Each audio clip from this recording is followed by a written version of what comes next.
لک الحمد یا اللہ الصلاۃ والسلام علیک یا رسول اللہ اما بعد۔ سلسلہ ہے تذکرہ اسلاف کا۔ اس مبارک سلسلے میں ہم اپنے اسلاف کا، بزرگوں کا ذکر خیر، ان کے یوم ولادت اور عرس کی تاریخوں پر کرنے کی سعادتیں حاصل کرتے ہیں۔ اس سلسلے میں آج جس عظیم الشان شخصیت کا ہم ذکر خیر کرنے جا رہے ہیں وہ ہے خلیفہ حضور مفتی اعظم ہند سلطان المناظرین حضرت مفتی رضوان الرحمن فاروقی رضوی رحمۃ اللہ تعالی علیہ۔ آج آپ کا ذکر خیر ہم اس مناسبت سے کرنے جا رہے ہیں کہ 1 جمادی الاول 1408 ہجری کو حضرت کا وصال ہوا تھا۔ 1 جمادی الاول آپ کے عرس کی تاریخ پر آپ کی بارگاہ میں خراج عقیدت پیش کرتے ہوئے آپ کی حیات و خدمات کے تعلق سے کچھ باتیں ہم پیش کر رہے ہیں، توجہ کے ساتھ سننے کی سعادتیں حاصل کیجیے۔ سلطان المناظرین مولانا مفتی رضوان الرحمن فاروقی رضوی ابن ابوالبرکات مفتی عبدالرشید فتح پوری 19 جمادی الاولیٰ 1326 ہجری 11 جون 1908 بروز جمعہ طلوع فجر کے وقت پیدا ہوئے۔ مفتی رضوان الرحمن نے ابتدائی تعلیم گھر پر حاصل کی۔ صرف و نحو، فقہ، اصول اور عربی ادب کی کتابیں اپنے والد ماجد مفتی محمد عبدالرشید علیہ رحمہ سے پڑھیں۔ والد ماجد کی وفات کے بعد معقولات کی کتابیں حضرت مولانا فضل کریم مظفر پوری سے، کتب احادیث مولانا حبیب اللہ صدر المدرسین مدرسہ عالیہ آگرہ سے پڑھ کر سند تکمیل حاصل کی۔ اس کے بعد مفتی رضوان الرحمن نے مراد آباد حاضر ہو کر صدر الافاضل مولانا سید نعیم الدین مراد آبادی رضوی علیہ رحمہ کو حدیث سنا کر سند اجازت حاصل کی۔ حضرت مفتی رضوان الرحمن علیہ رحمہ تکمیل علم کے بعد مدرسہ قدیمیہ فرنگی محل لکھنؤ، مدرسہ عالیہ قادریہ بدایوں شریف اور دارالعلوم لطیفیہ مدراس میں درس و تدریس کی خدمات انجام دیتے رہے۔ اس کے بعد مفتی رضوان الرحمن 1369 ہجری میں اندور تشریف لائے۔ آپ کے تشریف لانے سے قبل اندور میں کوئی علمی ماحول نہیں تھا۔ مفتی رضوان الرحمن نے علم کا چراغ روشن کیا اور اسی روشنی میں دارالعلوم نوری کا وجود عمل میں آیا۔ آپ اسی دارالعلوم میں بہت دنوں تک درس و تدریس، دارالافتاء کی خدمات انجام دیتے رہے۔ مفتی رضوان الرحمن صاحب علیہ رحمہ نے جس طور پر دین کی خدمت کی ہے وہ آپ ہی کا حصہ ہے۔ ضعیف العمری میں بھی یہ جواں ہمتی قابل داد ہے کہ اوقات تعلیم کی نہایت پابندی کرتے اور اس معاملے میں کسی کی رعایت نہ کرتے۔ درس و تدریس کا عجب انداز تھا، نہ مختصر نہ زیادہ طویل، ایک مخصوص لب و لہجہ ہوا کرتا تھا۔ کیسا ہی غبی ذہن، کن ذہن، کم ذہن کا طالب علم ہو، بات اس کے ذہن میں اتر ہی جاتی۔ سخت سے سخت اور پیچیدہ مسائل کو عام فہم انداز میں حل کر دیتے اور جب درس حدیث دینے لگتے تو اختلاف ائمہ کرام کو تفصیل سے واضح فرماتے اور تفسیر پڑھاتے وقت عمدہ سے عمدہ نکات بیان کرتے تھے۔ مفتی رضوان الرحمن کی تقریر کا یہ عالم کہ راہگیر تقریر سن کر کے رک جاتے تھے۔ مفتی رضوان الرحمن صاحب علیہ رحمہ بیک وقت محدث بھی تھے، فقیہ اور شاندار مناظر بھی تھے۔ آپ وہابیوں کے لیے ننگی تلوار تھے۔ زندگی بھر سیرت مصطفیٰ علیہ السلام پر چلنے کی کوشش کی۔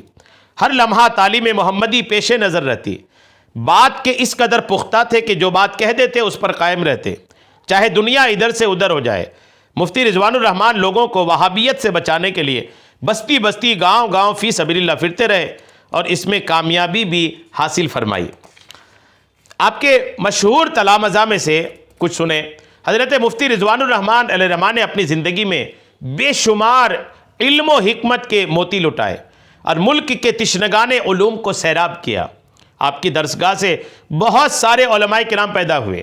ان میں سے چند مشہور شاگردوں کے نام یہ ہیں: مفتی محمد حسین رضوی پاکستان، مفتی محمد عبدالرشید مہاراشٹر، مولانا غلام جیلانی گلشن آبادی ناسک، مولانا اعجاز احمد اعظمی ضلع بستی، شاعر اسلام مولانا شاکر القادری مکرم پوری، مولانا محمد احمد شاہدی غازی پوری، مولانا مفتی حبیب یار خان دارالعلوم نوری، صاحبزادہ مولانا احسان الرحمن فاروقی، مولانا محمود رضا پیلی بھیت، مولانا بدر الدین راہی اندور، پروفیسر ڈاکٹر محمد حلیم خان نوری مدھیہ پردیش۔ الحمدللہ مفتی رضوان الرحمن فاروقی علیہ رحمہ نے تصنیف و تالیف میں بھی طبع آزمائی کی ہے۔ آپ کی تحریر کردہ تصانیف میں حقائق نجدیت مطبوعہ ادارہ ماہنامہ سنی لکھنؤ، جراثیم الوہابیہ، آئینہ مودودیت، مسائل سبعہ اور جمال صورت ما کمال سیرت کافی مشہور ہے۔ آپ کی تصنیف جمال صورت مع کمال سیرت مطبوعہ ادارہ سنی لکھنؤ پر ایک جامع تقریز الحمدللہ ہے، جو شیر بیشائے اہل سنت مولانا ہدایت رسول نوری لکھنوی کے پوتے مولانا ابو النصر محمد عمر قادری وارسی مدیر ماہنامہ سنی آریہ نگر لکھنؤ نے تحریر کی ہے۔ اس تقریز کا کچھ حصہ آپ توجہ کے ساتھ سنیے۔ سیرت کی ضخیم اور بڑی کتابیں تو کافی تعداد میں موجود ہیں، مگر یہ واقعہ ہے کہ سیرت کی کوئی ایسی مختصر کتاب جو ایک صحیح العقیدہ سنی عالم دین کی تصنیف ہو، مستند و معتبر ہو، ساتھ ہی اردو کی انتہائی سلیس اور با محاورہ زبان ہو کہ ایک معمولی اردو پڑھا لکھا بھی بآسانی پڑھ اور سمجھ سکتا ہو، سیرت اور میلاد کی محافل میں بھی پڑھی جانے والی ہو، انداز بیان ایسا پیارا اور طرز تحریر اس قدر دلچسپ اور لطیف ہو کہ پڑھنے اور سننے والا مست و سرشار ہو کر جھومنے لگے۔ اگر ایک طرف اس میں سیرت پاک اور اخلاق کریمہ پر روشنی ڈالی گئی ہو تو دوسری طرف جمال پاک کا نوری نقشہ بھی کھینچا گیا ہو، اور ان تمام محاسن اور خوبیوں کے باوجود کم قیمت بھی ہو، جو ہر غریب سے غریب آدمی خرید سکتا ہو، موجود نہ تھی۔ اب جو کتاب جمال صورت مع کمال سیرت نظر سے گزری تو بے ساختہ زبان سے نکل گیا، للہ الحمد رے بآں چیز کے خاطر می خواست، آخر آمد ز پس پردہ تقدیر پدید۔ واقعی حضرت مولانا مفتی محمد رضوان الرحمان صاحب مفتی مالوہ اندور اور مفتی ادارہ سنی نے اس کمی کو پورا فرما دیا اور ایسی جامع کتاب تصنیف فرمائی کہ گویا سمندر کو کوزے پر بھر دیا ہے۔ خداوند قدوس اپنے حبیب علیہ السلام اور بزرگان دین کے طفیل اس کو شرف قبولیت سے نوازے اور مسلمانوں کو اس کو پڑھنے اور عمل کرنے کی توفیق عطا فرمائے۔ حضرت مفتی رضوان الرحمان علیہ رحمہ کا وصال یکم جمادی الاولیٰ 1408 ہجری 4 فروری 1984 بروز سنیچر 4:45 بجے ہوا۔ آپ نہ صرف گھر والوں کو بلکہ پوری دنیا سنیت کو داغ مفارقت دے کر آفتاب کی کرنوں کو لے کر سوئے جنت میں چل دیے۔ انا للہ و انا الیہ راجعون۔ دوسرے دن مفتی رضوان الرحمان صاحب کو 11 بجے غسل دیا گیا۔ کربلا کے وسیع و عریض میدان میں نماز جنازہ ادا کی گئی۔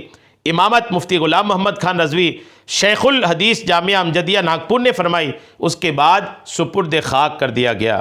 اندور میں آج تک کسی بھی مذہبی پیشوا کے جنازہ میں اتنا مجمع نہیں دیکھا گیا جتنا مفتی رضوان الرحمان کے جنازے میں موجود تھا۔ الحمدللہ اللہ کریم ان کے مزار پاک پر خوب خوب رحمتیں اور برکتیں نازل فرمائے، ہم سب کو آپ کے فیض، آپ کی برکتیں عطا فرمائے، آپ کی تعلیمات کو عام سے عام تر کرنے کی توفیق عطا فرمائے، آمین بجاہ النبی الامین صلی اللہ تعالی علیہ وسلم۔